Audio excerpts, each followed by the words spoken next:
presentar el tema de la publicidad como construcción semiótica. Nuestro equipo está formado por Axel Corona, Saúl Moreno, Jimena Sánchez Guadarrama y Daniela Tapia. La publicidad es un medio de comunicación con el propósito de informar al público sobre la existencia de un determinado producto. Se presentará la realidad que es la publicidad, tratando así de contribuir a aportar algo de luz sobre nosotros mismos y sobre el mundo en el que vivimos. El uso de las imágenes y las palabras referidas al entorno físico y cultural, los determinados, es una herramienta básica para la publicidad.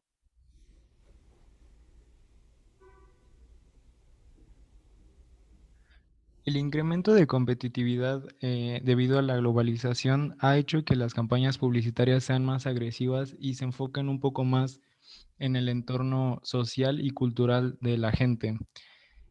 También otros autores mencionaban que la relación entre la publicidad y la semiótica es un estudio indispensable para poder conocer el trasfondo de esta.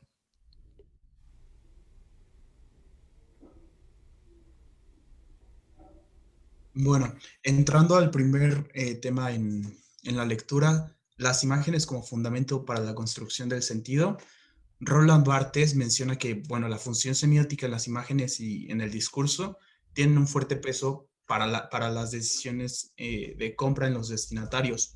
De ahí que determinadas marcas o compañías adopten posturas ante los movimientos sociales para generar mayor venta.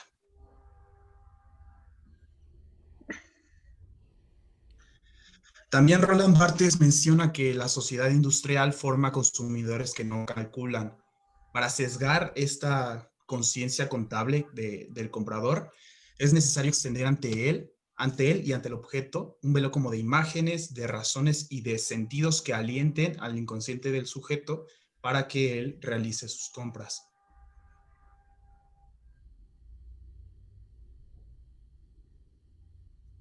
Bueno, Susan Sontag en 1981, y cito, menciona, una sociedad capitalista requiere de una cultura basada en imágenes. Necesita suministrar mucho entretenimiento con el objetivo de estimular la compra. Ella subraya que la fotografía constituye un medio para dinamizar a la sociedad, al comercio y también a la industria. Bueno, igual menciona que la sociedad capitalista requiere una cultura basada en imágenes. Siguiente, por favor. Sabater en 1993 menciona que la imagen es inigualable para conmover. ¿Pero por qué? Bueno, las imágenes son más significativas que los discursos. ¿Por qué? Pues porque te presentan un hecho visual. Aunque su mensaje es inferior en términos discursivos, también es más rápida y más verídica. Por esto es que, bueno, es inigualable para conmover.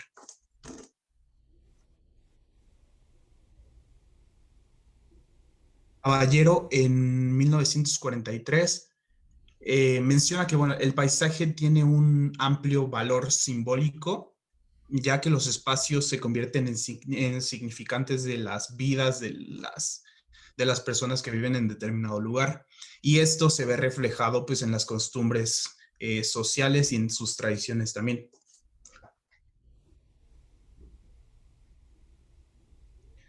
Aponte 2003.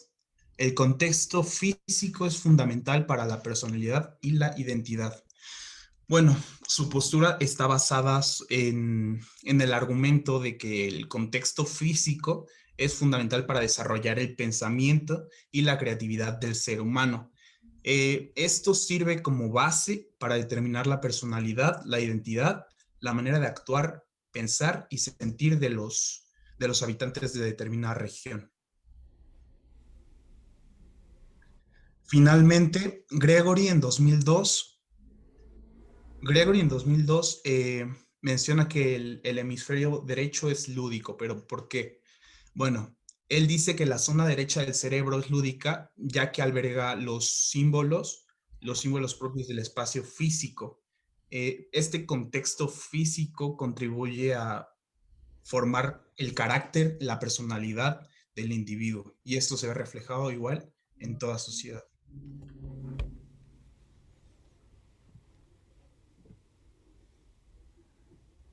Ok, yo les voy a hablar sobre las palabras como base para la semiótica. Em, la lengua es una herramienta muy importante para lo que viene siendo la publicidad. Se asocia con llevar interés al inconsciente de la publicidad en términos, hablándolo en términos publicitarios, hacia el consumidor. Es como un instrumento simbólico que permite y ayuda a que quien reciba la información lo haga desde la óptica positiva y cercana, y esto le permitirá mantener el recuerdo presente. Un ejemplo puede ser muy claro sobre la letra de McDonald's, que pues tienes el recuerdo muy presente de que es una M, y aparte pues el color es muy distintivo.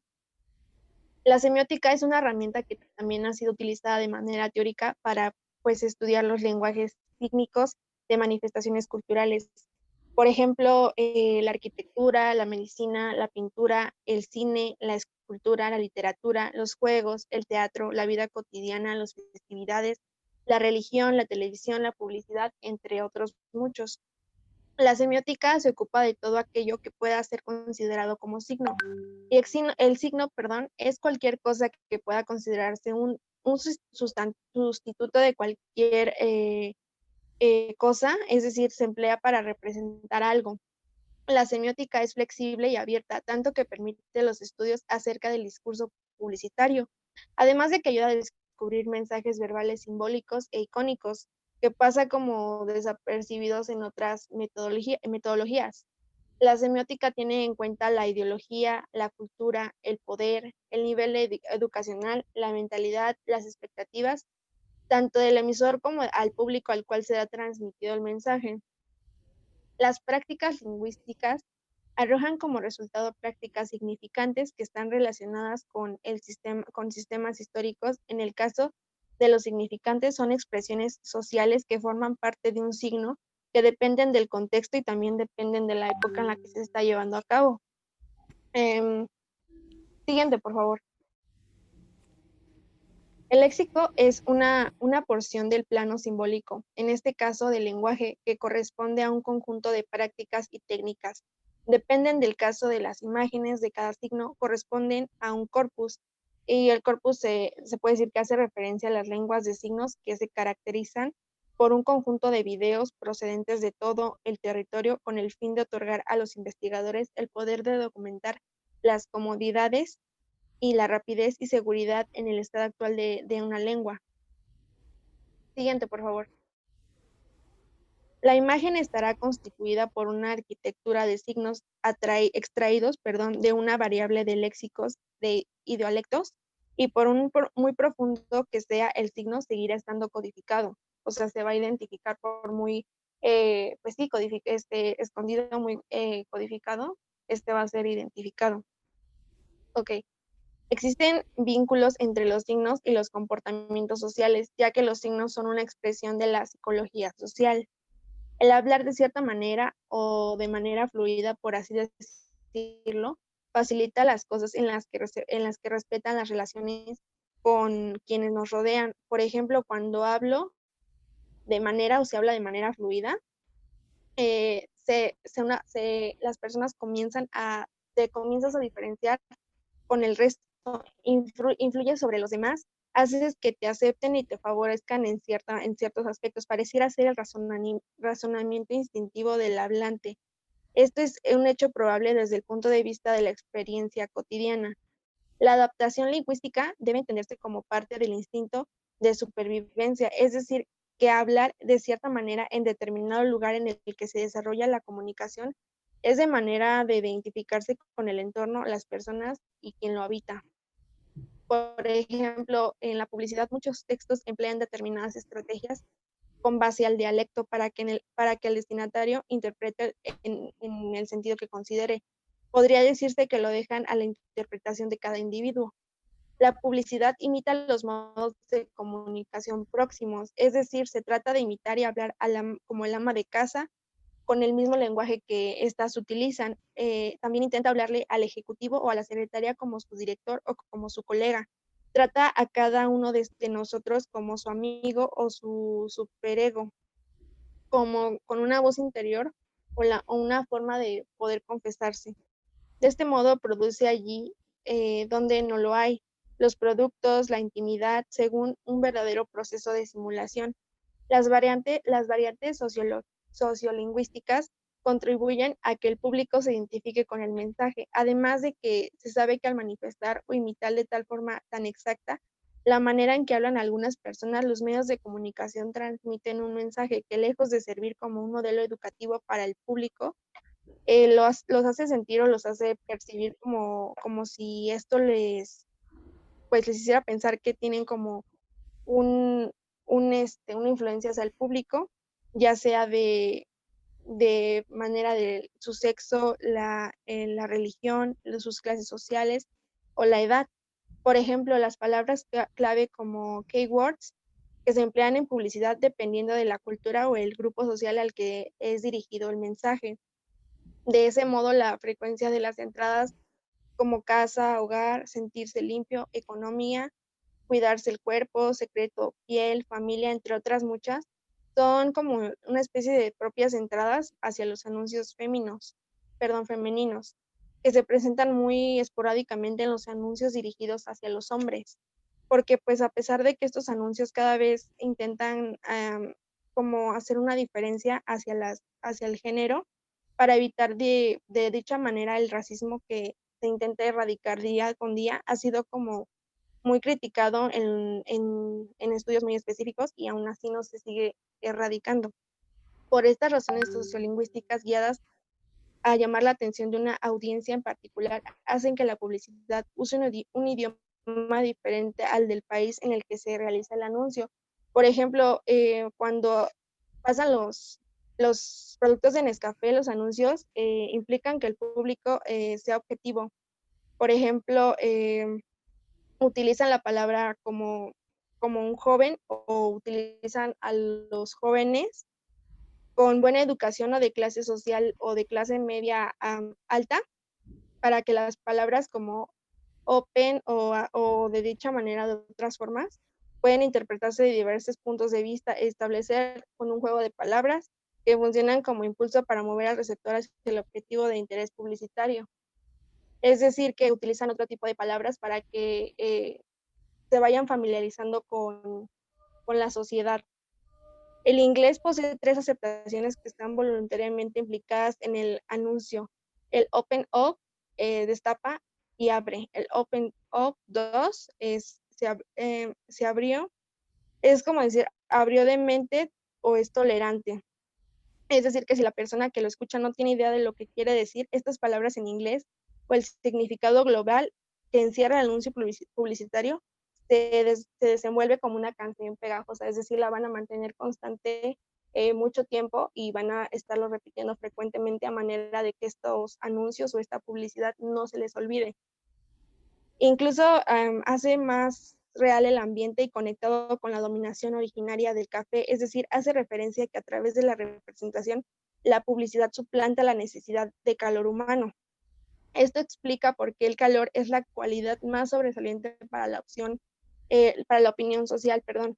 Para nadie es noticia que el significado que tienen algunas personas adultas, como la calidad de relación de contacto físico con sus mayores, que durante la niñez e incluso la experiencia de calor físico puede incrementar sentimientos de calidez. Eh, Esto pues influye mucho para cuando quieren que recuerden ciertos mensajes publicitarios. Por esta razón, el neuromarketing anima a las personas a emplear metáforas para que los pensamientos y sentimientos significativos afloren a la superficie de manera inconsciente e influyan en la toma de decisiones, como por ejemplo los mensajes de Coca-Cola que hacen mucho uso de, como familiarizan mucho a la familia, o por ejemplo en Navidad que los osos Coca-Cola. Eh, las metáforas también son muy influyentes como a la hora de lo que es la publicidad, pues trasladan las experiencias y son inconscientes son inconscientes a la conciencia del juego de comunicarlas. O sea, no son bien percibidas, pero pueden delimitar un mensaje. Es decir, la publicidad juega mucho con las emociones y las vivencias que tiene la sociedad, pues busca transmitir nostalgia y asimismo que el producto que se está promocionando quede recordado por los espectadores. Algunas veces hacen uso de las metáforas que no solo sirven para resumir la información, sino también la hacen impactante y seductora ante el espectador. Por ejemplo, en los automóviles las palabras como escape, protección, poder, estatus, libertad, y de diversas formas hacen uso de otras palabras como conexión cultural en protección, prevención, restauración y equilibrio emocional. Es decir, que la publicidad, su principal objetivo que tiene es rellenar en términos semióticos el gran vacío simbólico que caracteriza a nuestra época.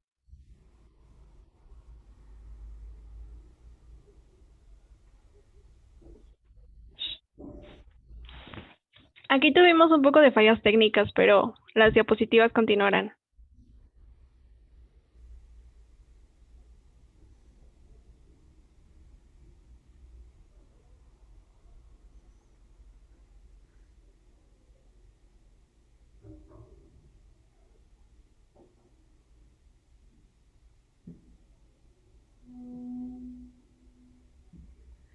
Bueno, yo les voy a hablar sobre el desarrollo de emociones como fundamento publicitario.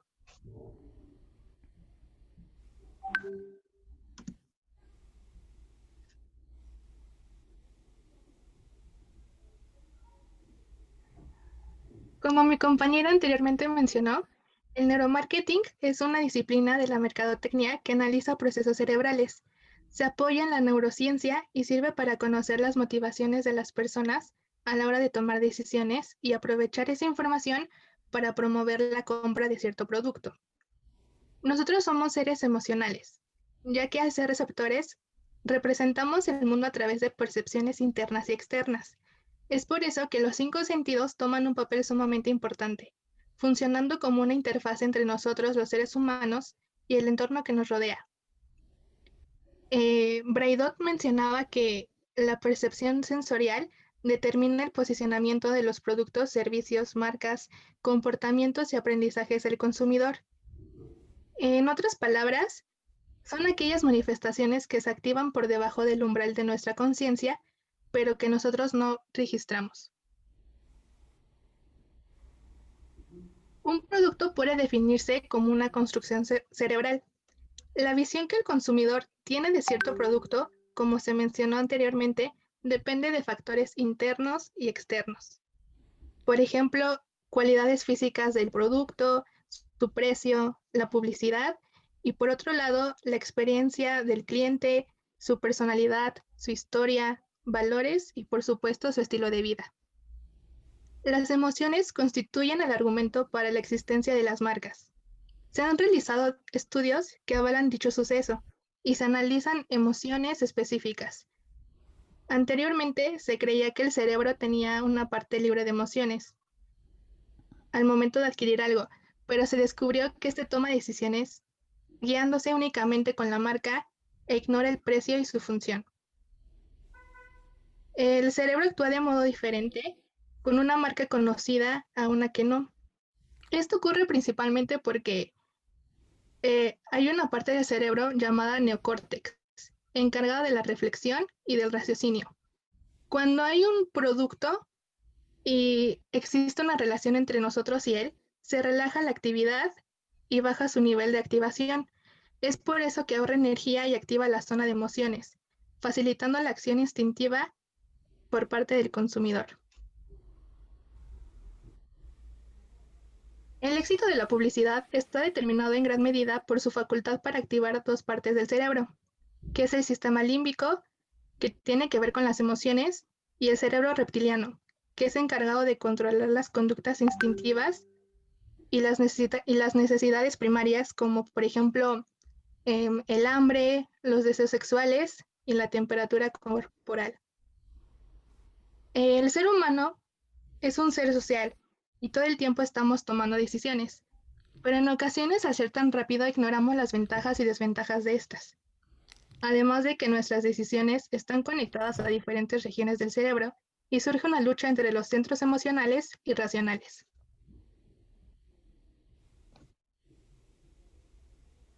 Yo les voy a hablar sobre las imágenes publicitarias como cimiento para una nueva percepción. Y siguiente, por favor.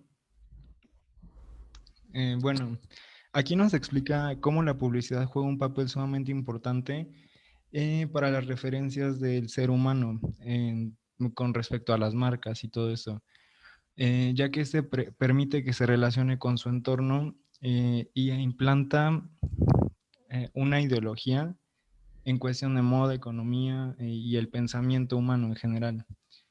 Este genera costumbres en la sociedad y su presencia es indispensable actualmente en la vida moderna. Aquí podemos ver más o menos cómo se ejemplifica que actúa la publicidad y también tiene que ver, bueno, está asociado con la globalización y con el modelo capitalista. La segunda fotografía de Absolute tiene que ver con lo que comentó mi compañera Daniela, en la que esta se adapta a la publicidad, se adapta a la cultura donde se está proyectando. Ahí podemos ver que es el centro histórico de la Ciudad de México. Y pues ahí hay bueno, un problema muy grave de tráfico. Entonces hace alusión a lo obsoleto que es pues andar en carro y lo progresivo que sería pues andar en bicicleta o caminar. Siguiente, por favor.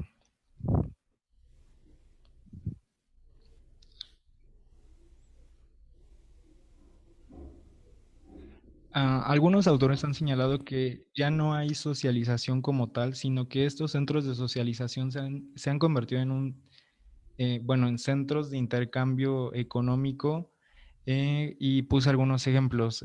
Aquí podemos ejemplificar, por ejemplo, el centro de la ciudad está lleno de comercios, como es la Avenida Madero.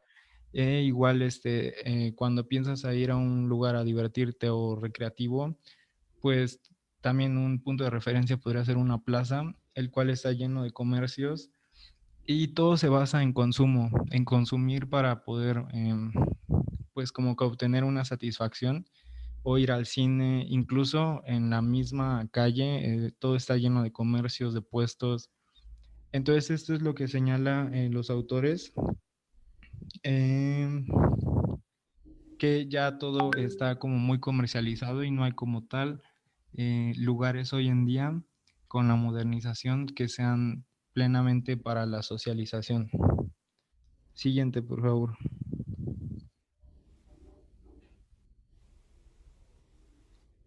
Aquí Frutiller plantea que las imágenes como las conocemos em, implantan como una nueva reestructuración del psique de la gente y más que nada cuando son las imágenes como en masa como lo son, por ejemplo, en Times Square cuando está lleno de publicidad o también en Tokio e incluso aquí puse también una fotografía donde están los espectaculares en las avenidas de aquí de la Ciudad de México.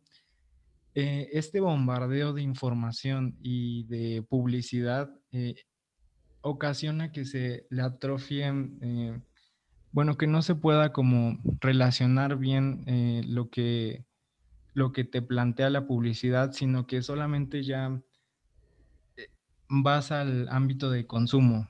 Entonces, este bombardeo es lo que plantea. Al ver tú mucha publicidad, pues lo que quieres es consumir. Eso es lo que plantea Frutiller.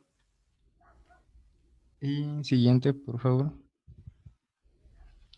Entonces aquí este bombardeo de información tiene que ver con cómo nosotros podemos asociar lo que nos dicen y cómo nosotros aprendemos más fácil. Nosotros es más fácil que aprendamos mediante imágenes e incluso cuando estamos en la escuela aprendiendo a hablar y todo eso, lo que nos plantean es que nosotros nos formulamos un universo imaginario con base a lo que a la palabra o a lo que nos están diciendo. Entonces, a final de cuentas, aunque sea un aprendizaje en plano verbal, nosotros nos estamos imaginando historias o imágenes para poder asociar ese tipo de conocimiento. Entonces, pues obviamente en las campañas publicitarias adoptan esto y para que se nos queden más grabadas y algunas veces pues adoptan campañas, no sé, graciosas como por ejemplo las de Bachoco o campañas que te hacen pensar como son las de Absolute. Y siguiente.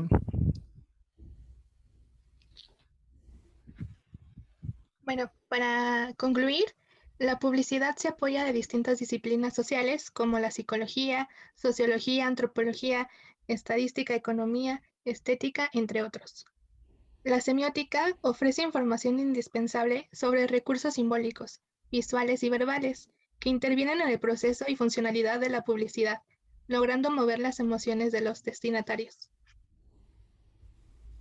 También las campañas publicitarias están orientadas a un público específico.